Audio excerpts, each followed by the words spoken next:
नमस्कार, मैं हूं अभय शुक्ला और आप देख रहे हैं खबरों की दुनिया। वक्त हो चला है रिपोर्टर्स रिपोर्ट का। उत्तर प्रदेश के जनपद पीलीभीत में कोतवाली जहानाबाद क्षेत्र के पीलीभीत जहानाबाद हरिद्वार नेशनल हाईवे पर आज सुबह घने कोहरे की वजह से एक ट्रक चालकों के द्वारा बरती गई लापरवाही के कारण अप्सरा नदी पुल पर दो ट्रकों में आमने सामने जोरदार भिड़ंत हो गई। ट्रकों की इस भिड़ंत में दोनों ट्रकों के ड्राइवर सुरक्षित बताए गए हैं। भिड़ंत के कारण हाईवे पर दोनों तरफ लंबा जाम लग गया, जिससे राहगीरों को परेशानी का सामना करना पड़ा। मौके पर पहुंची पुलिस ने घटना से संबंधित जानकारी जुटाकर क्षतिग्रस्त ट्रकों को पुल से हटवाकर जाम खुलवाया। संभल नगर पालिका क्षेत्र के वार्ड नंबर 8 से एक तस्वीर सामने आई, जिसमें नाली निर्माण कार्य कराया जा रहा था। ये कोई नई बात नहीं, लेकिन आपको बताते हैं इसमें नई बात आखिर है क्या। ये जो तस्वीरों में आप देख रहे हैं, निर्माण कार्य जो हो रहा है, ये निर्माण कार्य मोहल्ले वासी अपने निजी पैसे से सरकारी काम को करा रहे हैं।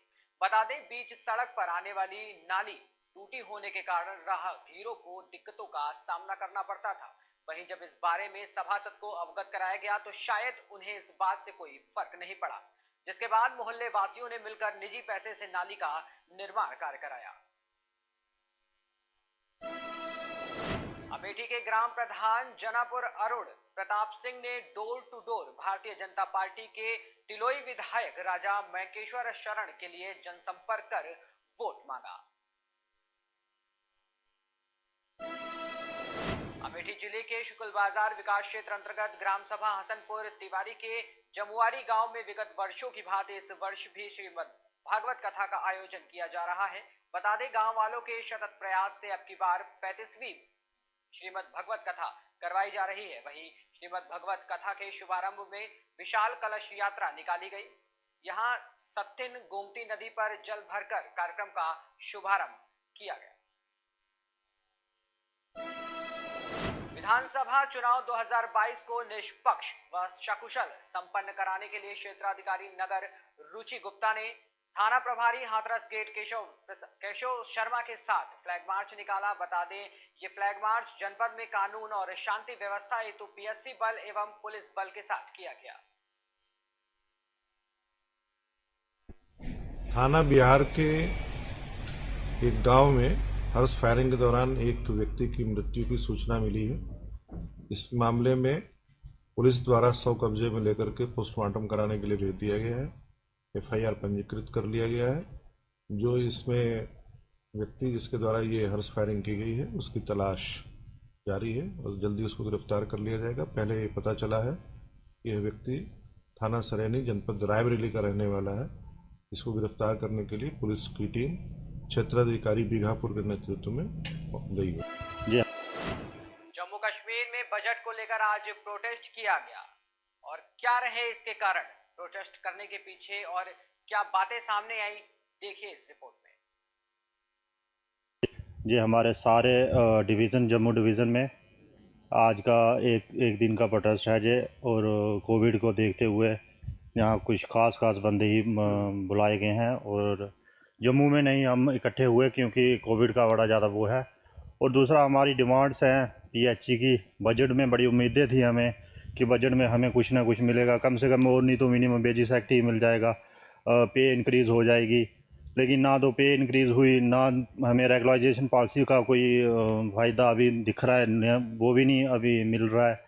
सर, हमारा जो आज का ये प्रोटेस्ट था, ये बजट रिलेटेड था, क्योंकि हमें पूरी उम्मीद थी गवर्नमेंट पे कि जो आने वाला बजट है, हमारे पूरा जो आने वाला बजट है, इसमें हमने पूरी उम्मीद लगाए बैठे थे हम लोग के हमारा डेली वेज का कुछ ना कुछ आएगा। अगर गवर्नमेंट रेगुलेशन नहीं करती है तो मैक्सिमम हमारा मिनिमम बजट अगर जो है वो मिलेगा। लेकिन इस गवर्नमेंट ने हमेशा हमें निराश किया है। पिछली बार जब हमारा जम्मू के अंदर प्रोटेस्ट हुआ था, उसमें जो हम मनोज सिन्हा जी से मिले थे, उन्होंने हमसे वादा किया था कि सिर्फ 2 महीने के अंदर जो अगला बजट आने वाला है उसके अंदर आपका कुछ ना कुछ होगा। लेकिन आज जब हमारा बजट आया तो हम लोगों की पूरी तरह उम्मीदें टूट गई, क्योंकि हम लोग पहले ही रोडों पे हैं। सबसे बड़ा मसला हमारा आज डेली वेज का है कि डेली वेज हमारा 26-30 साल से जुल्म की चक्की में पीसा जा रहा है।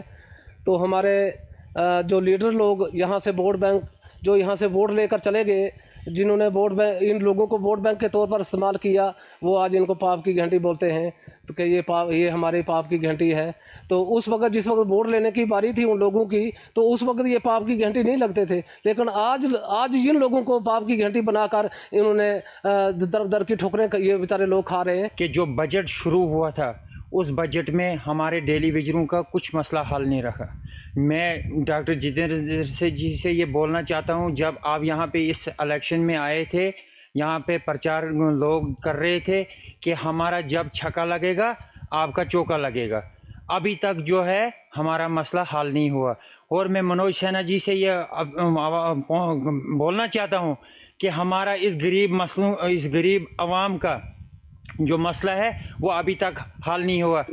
पहाड़ी इलाके से और बर्फ़ में काम करने वाले यही लोग जो आपकी जो बड़ी बड़ी कुर्सियों पे सतह पे बैठे हुए हैं, आप लोगों का पानी अगर एक दिन के लिए बंद हो जाए तो आपकी सरकार को हम गिरा सकते हैं। हम 60,000 मुलाजम आपके मीडियम के माध्यम से कहते हैं कि इस डेली वेजर के लिए कुछ ना कुछ दीजिए ताकि हमारे बीवी बच्चों का कोई रोज़गार चल सके, ताकि वरना ये जो पिछली सरकारें एनसी होगी, कांग्रेस होगी, आज वो कुर्सी कहाँ पे बैठे हुए हैं।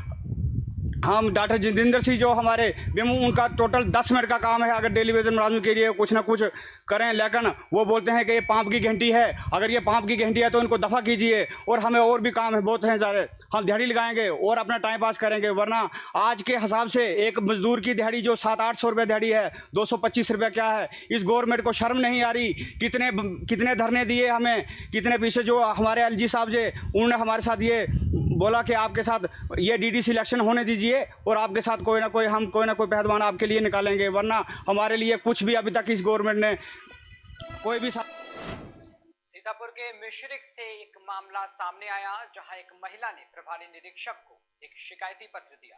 क्या है पूरा मामला, देखिए। मैंने थाने में भी शिकायत पत्र दिया है, यहाँ अपने तहसील में भी दिया है, लेकिन कोई सुनवाई हमारी नहीं हुई। सुनवाई कोई नहीं हो रही है। और ये लोग बहुत धमकाते हैं हमको, कहते हैं अपना मकान बेच लो। अच्छा, क्यों लिया यहाँ आपने, क्यों खरीदा, और हमारी जगह हम ही को दे दो। हाँ, ये जगह हम ही को दे दो, मकान बेच लो चाहे जैसे। जब हम कहते क्यों बेचने, तो कहते जाइए फिर जहाँ कार्रवाई कीजिए, एसडीएम के पास जाइए, लेखपाल के पास जाइए, और कहीं भी जाइए, अपना कार्रवाई कीजिए, जहाँ रास्ता मिले वहाँ लीजिए, नहीं देंगे क्या कर लोगे। अच्छा, ऐसे बात करते हैं। अच्छा, मतलब थाने वगैरह सब कहीं गई आप, तो वहाँ यही धमकी मिली? हाँ, पुलिस वाले आए थे तो उन्होंने ये कहा जब तक ये लोग रास्ता आपको, उनके सामने इन्होंने कह दिया कि इनको साहब 10 फीट का हमने रास्ता दिया है। यस। तो उन्होंने कहा ठीक है आपको दिया है तो आप निकलिए। तो हमने कहा सर हमको गेट नहीं, ये तो जब चाहते तब ताला लगा लेते हैं। अच्छा। आप हमको खुला रास्ता दिलवाइए, गेट हटा कर नहीं, गेट के सामने जो हमारी दीवार उठाए हैं हमारे रास्ते के सामने, वो दीवार हटा के हमको खुला रास्ता दे दे, उसके बाद अपनी दीवार उठा ले उधर। जब 10 फीट का आप कहते हो देने तो 10 फीट छोड़ के तब आप अपना बना लीजिए। तो ये रास्ता आप नहीं देने, पहले कहा देंगे, आप नहीं दे रहे हैं। अब नहीं दे रहे, और जान से मारने की धमकी भी दे रहे। अरे बहुत कहते हैं यहाँ से भगा देंगे सालों को, तुम्हारा है ही क्या यहाँ, पता नहीं कहाँ से सर दर्द पाल के आ गए हो, जाने कैसे कैसे उल्टा सीधा कहते हैं। हम लोग अनुसूचित जाति के हैं, ये लोग बड़े लोग हैं, वैसे लोग हैं, तो इसकी धमकी ज़्यादा देते हैं। ठीक है दादी, हम आपकी दरख्वास्त करेंगी जल्द से जल्द। एटा जलेसर प्रदेश क्षत्रिय महासभा के प्रदेश उपाध्यक्ष और भारतीय जनता पार्टी जिला उपाध्यक्ष पम्मी ठाकुर ने प्रेस वार्ता के दौरान बताया कि जलेसर विधानसभा क्षेत्र पर कुछ क्षत्रिय मौजूदा प्रत्याशी से नाराज हैं, जिन्हें मनाने का काम क्षत्रिय समाज कर रहा है। वहीं 2 दिन के अंदर समस्त क्षत्रिय बंधु भारतीय जनता पार्टी के बैनर तले कार्य करना प्रारंभ कर देंगे। इस संबंध में विधानसभा क्षेत्र के अंतर्गत जगह जगह क्षत्रिय बंधुओं से वार्ता का क्रम जारी है। ठाकुरों का विरोध एक वैचारिक है, वो सब खत्म हो जाएगा। पूरे उत्तर प्रदेश में सब क्षत्रिय धर्म के साथ हैं, बाबा के साथ हैं, योगी जी के साथ है, भारतीय जनता पार्टी के साथ। आपके कुछ कर्मठ कार्यकर्ता इस समय सपा बसपा और इसमें घूम रहे हैं, क्या क्या क्या कारण है? जो वो कोई छुटपुट घटना होगी, उनका कोई कष्ट होगा, उन सबको मना लिया जाएगा। निवेदन करेंगे हाथ जोड़कर। आखिर कब, 20 तारीख के बाद या 20 तारीख से पहले? 2-1 दिन में। वैसे मुझे कुछ नहीं लगता बहुत कम होंगे। नहीं अभी हैं, जैसे आपके ठाकुर दर्शनपाल सिंह बंटू हैं, ठाकुर सुधीर सिंह हैं। ये कहीं समाजवादी पार्टी और बसपा कहीं के नहीं चल रहे, वो अपने घर। झांसी के ग्राम कोटरा में श्रीमद् भागवत कथा के आयोजन पर जल यात्रा निकाली गई। जल यात्रा का पूरे गांव में भ्रमण कराया गया। यात्रा के दौरान राम सिंह यादव, गायत्री देवी, राम सजीवन यादव और जिला पंचायत सदस्य हमीरपुर संतोष यादव सहित ग्रामीण भी शामिल रहे। चित्रकूट मलिकपुर के पाठा का तराई क्षेत्र हमेशा से डकैतों का आशियाना रहा है। अभी तक जो भी चुनाव होते थे उसमें ग्रामीण डकैतों के फरमान के अनुसार अपने मतों का प्रयोग करते थे। जब डकैतों को लगने लगा कि हमारे फरमान से यहाँ सांसद विधायक बनते हैं, तब डकैतों ने स्वयं अपने परिवारजनों को राजनीति में सक्रिय कर राजनीति में उतारने का काम शुरू कर दिया। हैं मानिकपुर 237 विधानसभा क्षेत्र के एक छोटे से गांव मऊगढ़ी पर, जहां दस्युओं डकैतों से प्रभावित हमेशा रहा है। यहां जो भी चुनाव होते थे अधिकतर विधायक और चुनाव डकैतों के फरमान के मुताबिक चुने जाते थे, और इस समय डकैतों के खात्मे के बाद अब यहाँ की जनता भय मुक्त हो चुकी है। आइए हम जानते हैं यहाँ की जनता से कि क्या अब उनके अंदर कोई भय है या नहीं। क्या नाम है आपका? मोहम्मद हाशिम। मोहम्मद हाशिम जी, जिस तरह से पहले यहाँ पर डकैतों का वर्चस्व था और डकैत थे और पूरी तरह से भयमुक्त चुनाव नहीं हो पाते थे, अब पूरी तरह से डकैत खत्म है। इस बार किस तरह से आप वोट डालेंगे और क्या देखकर इलेक्शन करेंगे, क्या देकर वोट डाला जाएगा? देखिए, ये बात आपकी बहुत हद तक सही है कि ये क्षेत्र हमेशा से दस्त से प्रभावित रहा है, और देखा जाए तो उनके फरमान के अनुसार ही यहाँ से विधायक चुने जाते थे।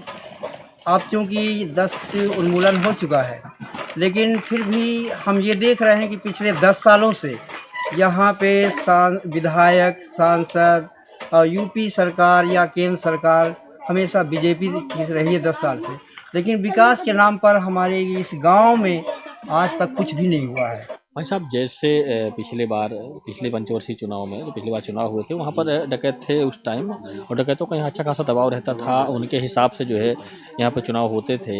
इस बार जैसे डकैत नहीं है तो क्या मुद्दे रहेंगे आपको और कितनी खुशी, किस तरह से वोट करेंगे आप? अपने हिसाब से वोटिंग करेंगे सर, और किसी का दबाव नहीं है।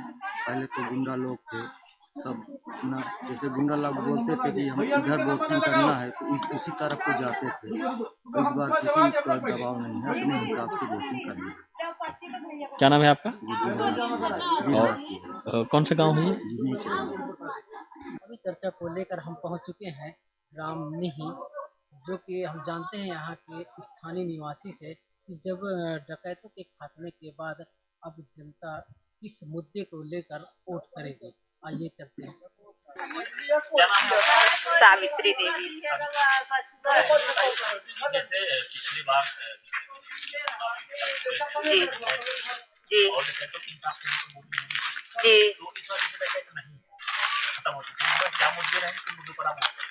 इस बार ये रहेगा कि पिछले बार हम डरते थे, जहाँ वो लोग कहते थे उसी में वोट करते थे, तो इस बार अपने मर्जी से नेता चुनना है। हाँ, अच्छे नेता चुनना है कि जो विकास कर सके, गांव का बना नहीं चरैया काम में, मतलब तो क्या अब तो डर है नहीं किसी भी प्रकार का, डकैत है नहीं? ये बताइए, जो अभी जैसे पूर्व में सरकार थी जो भाजपा की, तो क्या उसमें वो कुछ विकास हुआ है? आपको कुछ समझ में आया है? कोई विकास नहीं हुआ। कोई विकास नहीं। इसके पहले जो सरकार सपा की थी उसी में ये जो विकास हुआ है, इस सरकार कुछ। भाई साहब, ये बताइए, जो जैसे 2022 का आप चुनाव है, तो आपके क्या मुद्दे रहेंगे, किस मुद्दों को लेकर आप चुनाव करेंगे? अब डकैतों का भी खात्मा हो गया है, तो क्या कितना क्या आप? देखिए, मैं आपको बता दूं कि पिछले जो भी चुनाव हुए हैं यहाँ पर दस्त प्रभावित क्षेत्र था, पूरी तरह से डकैतों के करीब में था, और जो भी यहाँ पे चुनाव होते थे कहीं ना कहीं नौजवान हमको उनका भय रहता था और हमें उनके आधार पर ही वोट करना पड़ता था। लेकिन इस बार पूरी तरह से डकैत खत्म है, एकदम दस्त विहीन क्षेत्र हो चुका है, और हम लोग जो स्वतंत्र रूप से मतदान करेंगे और विकास के नज़रिए से मतदान करेंगे। हम देखेंगे और अपना विकास का जो भी हमारा एजेंडा है, बिजली पानी रोड तो रहता ही है, उसी आधार पर वोट किया जाएगा। ठीक, नाम आपका? कड़ाके से। ये थी जनता की बात। जनता ने अभी तक मन बना लिया है कि जो यहाँ विकास करेगा हम उसी की ओर जाएंगे। मानिकपुर से मोहम्मद अनीस के न्यूज़। फिलहाल के लिए सिर्फ इतना ही। देश और दुनिया की तमाम ताज़ा तरीन जानकारी के लिए बने रहिए हमारे साथ और देखते रहिए KKD।